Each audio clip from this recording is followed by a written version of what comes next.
Fala aí pessoal, tudo bem? Boa tarde, hein? Estamos ao vivo no YouTube do Milton, no canal do Milton Neves, canal oficial do Milton Neves no YouTube e também lá no Facebook do Terceiro Tempo. Vou até pegar meu smartphone aqui, ó, smartphone, para não falar, é que eu sou meio antigão, eu falo celular. Porque aí eu posso, ó, já recebi a notificação de que nós estamos ao vivo, assim eu posso compartilhar a nossa live com as minhas redes sociais também. Aliás, sugiro a você que faça o mesmo. Você que está recebendo a notificação, está entrando conosco agora para discutir um pouquinho sobre seleção brasileira, que acabou de jogar contra a Coreia do Sul, venceu por 3-0, aleluia. Você pode também curtir, comentar e compartilhar a live com as suas redes sociais, tá bom? Estamos ao vivo então no Facebook do Terceiro Tempo, no canal oficial do Milton Neves no YouTube, eu, o Lucas Reis, para falarmos sobre seleção brasileira. Afinal de contas, é um jogo assim não tão importante? É verdade, não é um jogo tão importante, tão relevante assim. O Brasil venceu a Coreia do Sul por 3-0, gols do Lucas Paquetá, do Coutinho cobrando falta, e também do Danilo, o lateral. E já vou dizendo, para mim o melhor em campo foi o Renan Lodge, participou de 2 gols pelo menos da seleção brasileira. Acho que o Brasil está encontrando um lateral esquerdo aqui. Vou cumprimentar o Lucas Reis para dizer, Lucas, boa tarde para você. Boa tarde, o seguinte, jogo que encerrou a temporada brasileira, temporada da seleção brasileira em 2019. Sim. Né? Com adendos, né? Com muitos adendos, eu diria. Eu concordo com você. Para mim o destaque da partida foi o Renan Lodge. No momento em que o Marcelo oscila e parece entrar na fase descendente da carreira dele, é importante que o Renan se consolide na seleção brasileira. Tem uma boa opção do Alexandro, né? Mas eu gosto bastante do Renan Lodge. Ele fez um bom jogo, participou de 2 dos 3 gols, foi muito ativo no ataque, foi mais ao ataque do que o Danilo, embora o Danilo tenha feito um gol, mas para mim foi o grande destaque da partida. E de fato, fecha o ano da seleção brasileira, um ano que poderia ser bom em termos de resultado, principalmente por conta da Copa América, mas que fica um gosto meio amargo, fica uma sensação bem ruim, especialmente por conta do desempenho do time do Tite, que não foi bom. Aliás, se a gente analisar com um pouquinho mais de profundidade, com um pouquinho mais de carinho, e voltando ainda mais no tempo, o trabalho do Tite parece ter estagnado desde o final das eliminatórias. O pré-Copa do Brasil já não foi bom, a Copa do Mundo do Brasil não foi boa, o pós-Copa foi pior ainda, deu ali um momento de ascensão na Copa América com alguns bons momentos, não vou nem dizer bons jogos, foram alguns bons momentos dentro de alguns jogos, e o pós-Copa América então foi terrível. O Brasil chegou a ficar 5 jogos sem vencer, para a seleção brasileira isso é bizarro. E vence a Coreia do Sul, claro, não é um super adversário, é um adversário que está sempre frequentando a Copa do Mundo, chega longe em Copa, nos torneios asiáticos, mas de qualquer forma serve ali para você testar algumas opções, para você consolidar alguns nomes como o próprio Renan Lodge. Bom, agora o que a gente tem que lembrar é o seguinte, estou compartilhando aqui a live nas minhas redes sociais, olha que bacaninha. O que a gente tem que lembrar é o seguinte, para o ano que vem, a partir de março, o negócio já está valendo. Aí já serão eliminatórias para o Mundial de 2022.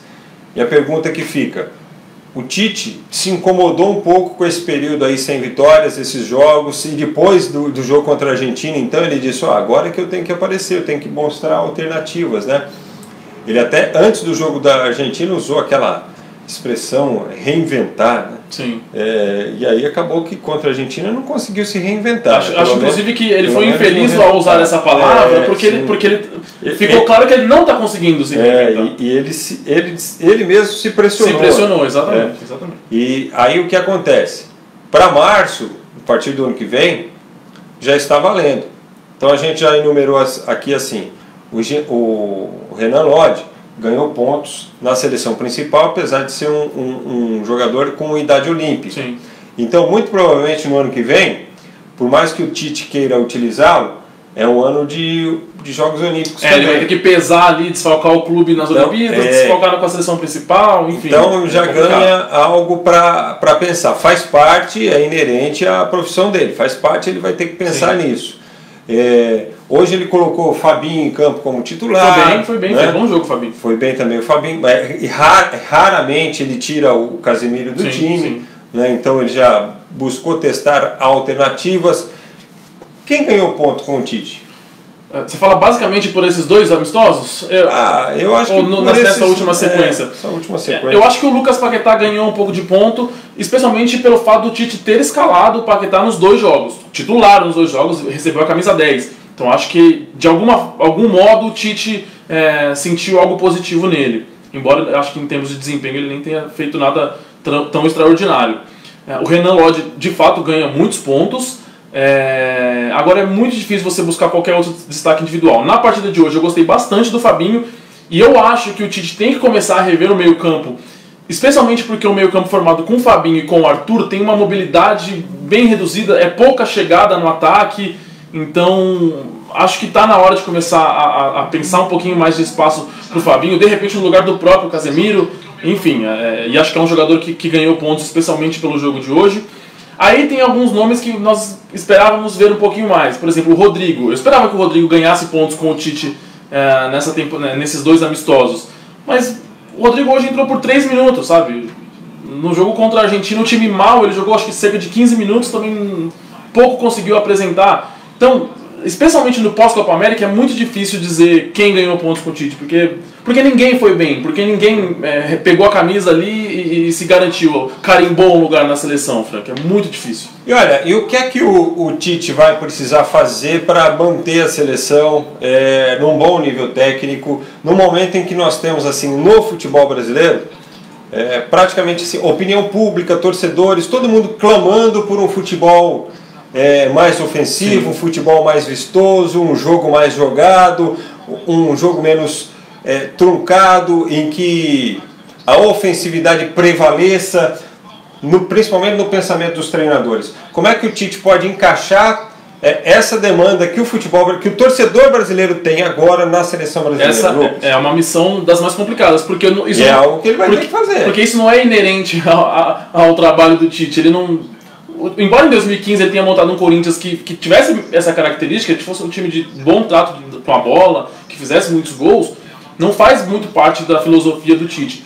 E eu acho que é justamente nisso que ele está patinando nesse momento. Ele está sentindo muita dificuldade em dar novas alternativas. Por exemplo, o Brasil é um time que vai bem até o meio-campo. O time se organiza muito bem, trabalha muito bem a bola até chegar ao meio-campo. Da intermediária adversária para frente, o Brasil não consegue arrumar muitas alternativas. O time fica muito engessado, o time se torna absolutamente burocrático a partir dali. Aí muita gente pode falar, mas aí é o momento que o jogador tem que fazer a parte dele e decidir com o talento individual. E se você não tiver talento individual, você simplesmente não vai ganhar jogos? Não é assim. O treinador tem que dar alternativas para que o time consiga chegar ao ataque. O Brasil, nos últimos jogos especialmente, criou muito pouco, finalizou pouco, finalizou sem perigo, enfim. Então o Tite vai ter que começar a pensar estratégias, ele vai ter que começar a pensar em nomes que talvez deem uma variação maior para ele, e ele vai ter que começar a pensar em estratégias, em questões táticas. Eu, por exemplo, algo que eu sempre falo, se eu sou o Tite hoje, eu espelho o time do Liverpool, o ataque do Liverpool. O Liverpool joga como? Com Salah, Mané e Firmino centralizado. O Firmino dá, 5 passos para trás, joga de costas pro gol e se torna o camisa 10 do time. Aí ele aproveita a velocidade e a presença de área do Salah e do Mané, que chegam ali perto do gol o tempo todo, e o Firmino dá muita assistência para os dois, muita mesmo. Eu faria mais ou menos isso no time da seleção. Por quê? Porque ele não tem um jogador que toma conta do meio campo, ele não tem um jogador com essa característica. O Lucas Paquetá jogou hoje com a 10. O Paquetá não é um meio armador, ele é um meio atacante, ele de jogar mais pelo lado do campo. Então eu puxaria o Firmino para ele fazer uma função quase que de camisa 10, abrindo espaços ali, de repente, para Gabriel Jesus e Neymar, para Richarlison e Neymar, Richarlison e Rodrigo, Neymar e Rodrigo, sei lá, tem opção. São jogadores com boa chegada na área, com velocidade, enfim. Então, minha opinião, eu tentaria espelhar, de certo modo, o ataque do Liverpool. Agora, vai depender muito de uma série de questões. Por exemplo, a seleção brasileira não treina.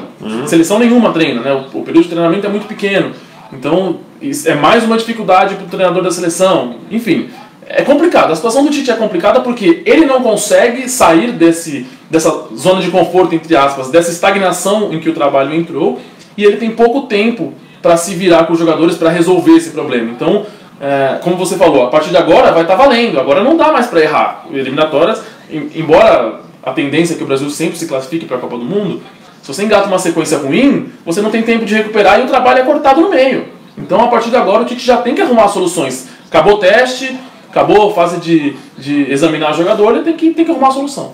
Olha só, o Rogério Gomes aqui no YouTube, no canal oficial do Milton Neves, ele diz o seguinte, ó, usa a hashtag Tite Fora Já. No Facebook, o José Ademar Oliveira manda uma saudação pra gente, assim como o Vitor Gomes manda o seu boa tarde, o Cassiano Santana também. Tem o Márcio Souza aqui. Coloque quem vocês quiser, bando de clubista. Ué, nós estamos falando de seleção brasileira. Nem citamos o nome de nenhum. Mas você quer criticar? Eu citei o Liverpool, talvez eu seja clubista. Mas tá bom, Márcio, quer criticar, pode criticar, vamos embora. Aqui que é mais uma flechada para São Sebastião. Já diria o próprio Milton Neves. Quando vamos valorizar jogadores que atuam no Brasil? Afinal, é só embarcar que ele convoca, diz aqui o Cassiano Santana. Que assim, hoje está bem mais difícil para os clubes manterem os jogadores. Hoje eles vão para a Europa ainda mais jovens do que antes, né? E eu discordo de que é só o jogador chegar na Europa que ele vai ser convocado. Discordo mesmo, assim. O Fabinho, por exemplo, está na Europa a vida inteira e foi ser convocado agora. Passou meses jogando muita bola e não teve oportunidades na seleção brasileira. Vinícius Júnior teve um momento bom no Real Madrid e não foi convocado. Então não é bem assim. Agora, onde o nível é mais alto? No futebol europeu ou no futebol brasileiro? No futebol europeu é mais alto, isso não tem dúvida. Então é óbvio que os melhores estão lá, é óbvio que o maior nível de competitividade estará lá, e é óbvio que o treinador da seleção brasileira vai buscar os jogadores lá, não tem muito o que fazer. Eu sou contra, por exemplo, quem defende que o Brasil deveria jogar com uma seleção de jogadores que atuam só no mercado brasileiro. Sou absolutamente contra, porque assim nós não estaríamos melhores. Eu acho injusto, acho até uma certa burrice, desculpa usar a expressão. O Márcio Souza diz assim, ó, vocês não sabem nada. Legal, não sei porque que você está assistindo aqui. Vai pro Raio Parta, meu. Faz uma live você e fala as coisas que você quiser, tá bom? Me deixa em paz aqui. Cassiano Santana, olha que fase, estamos preocupados com a Coreia do Sul. Não, com a Coreia do Sul até que a gente não se preocupou não, viu? Então, se tornar você o treinador da seleção brasileira e mostra como fazer. O Márcio outra vez, enchendo os picuá aqui. Rubens Rocha, o Brasil tem que parar com esses amistosos pequenos, começar a enfrentar seleções grandes, Argentina, Alemanha, Holanda, Espanha. É isso aí. E muitas outras. E o Tite tem que mudar.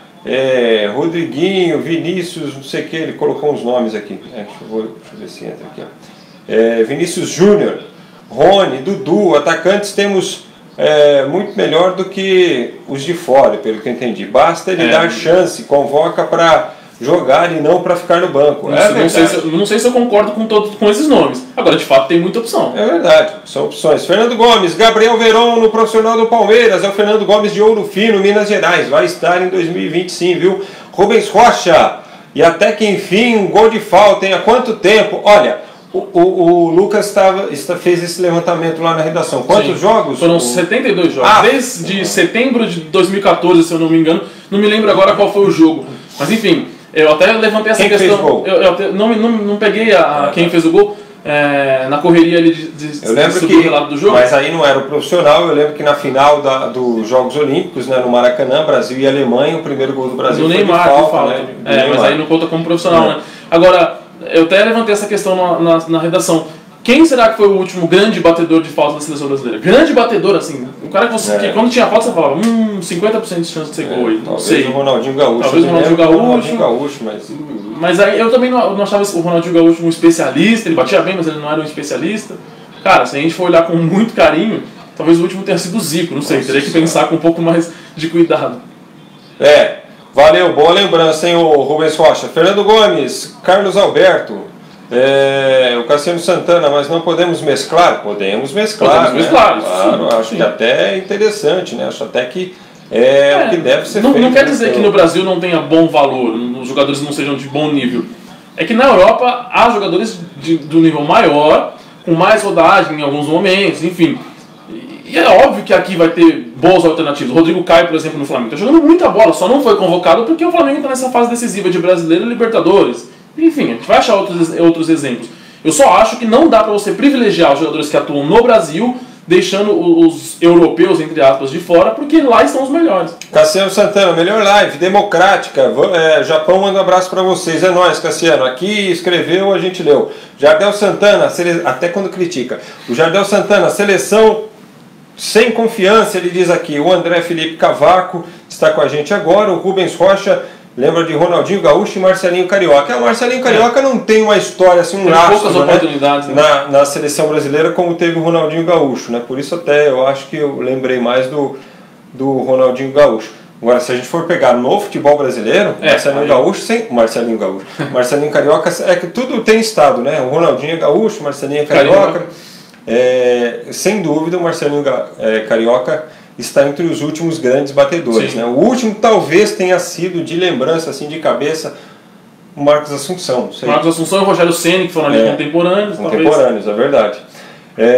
Bom, e qual foi fora a questão dos problemas que o Tite tem, qual foi o grande destaque da seleção brasileira em 2019?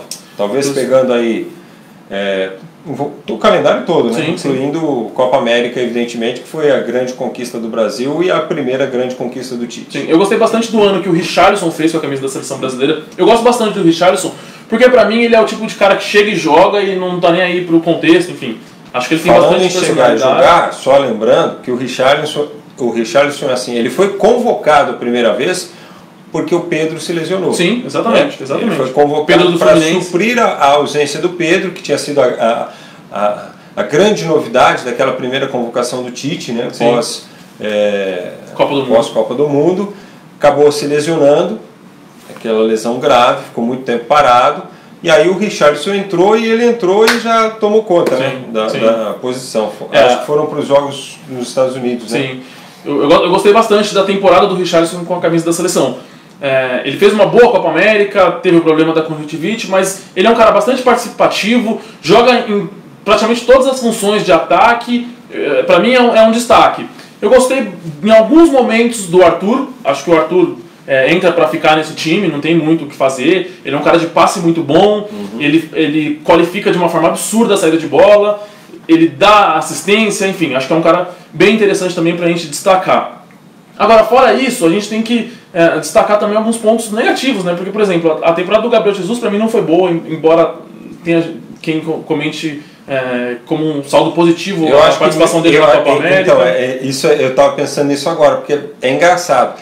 Ele não foi bem assim, se você pegar de 0 a 100, mas quando ele foi bem demais. Sim, exatamente. Ele teve pontos altos, mas no geral ele não fez uma temporada boa. Ele não tem jogado tão bem também no Manchester City. Eu assisto bastante o City, porque eu sou um fãzaço do Guardiola. E é engraçado porque o Gabriel ele entrou num processo de estagnação que vai ser difícil dele sair. Enfim, não sei como está a cabeça dele em relação a isso.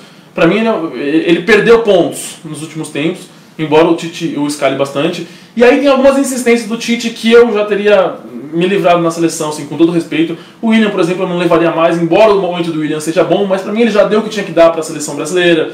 Eu começaria a pensar na saída do Thiago Silva, embora seja um zagueiro histórico, muito bom, muito veloz, muito forte, dizem que tem um bom espírito de liderança, etc, etc. Para mim também já deu o que tinha que dar na seleção brasileira. Acho que o Tite demorou um pouquinho para começar a pensar nessa renovação de algumas peças. Olha só, o Fernando Gomes, vocês acham que o Verón tem que ir para a Copinha? Está preocupado com o Verón? ou tem que ir direto para a pré-temporada com o time principal do Verdão? Olha, o que eu sei é que assim, se for para usar no profissional, tem que pensar bem para não estourar o jogador, porque final de ano, para as categorias de base, na realidade, o início da temporada. É o grande período, né?